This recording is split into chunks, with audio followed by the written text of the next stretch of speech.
Everyone, આજે હું તમારી સાથે ઇન્વિઝિલાઇન અલાઇનર માટે એક મહત્વની ટીપ શેર કરવા માંગુ છું. ઇન્વિઝિલાઇન અલાઇનર ઘણા એવું કહે છે કે પહેરવામાં અને કાઢવામાં થોડી તકલીફ પડે છે. ખાસ તો છોકરાઓને, નાના બાળકોને પેરેન્ટ્સની હેલ્પ લેવી પડે છે.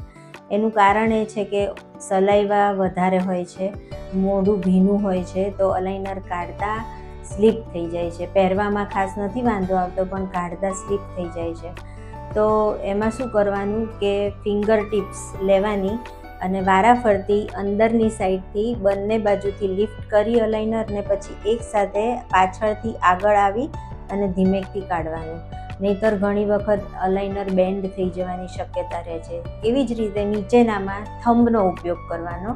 થંબથી નીચે બંને સાઈડ પાછળથી લિફ્ટ કરવાનું અને પછી ધીમે ધીમે આગળ આવવાનું અને પછી કાઢવાનું.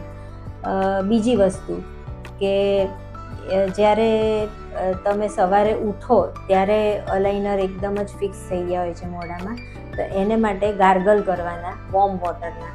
વોર્મ વોટર મોઢામાં રાખી થોડી વખત રિન્સ કરો એટલે ઓટોમેટિક અલાઇનર થોડું લૂઝ થઈ જશે અને પછી તમે કાઢો.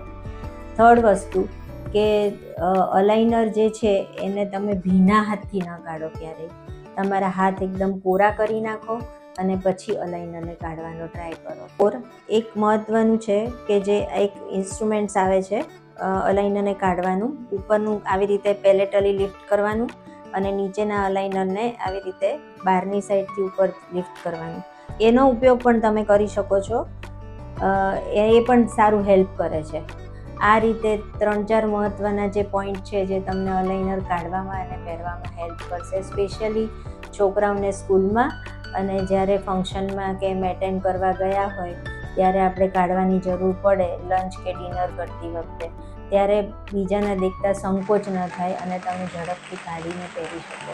એને માટે આ ખાસ મહત્ત્વની ટિપ્સ છે.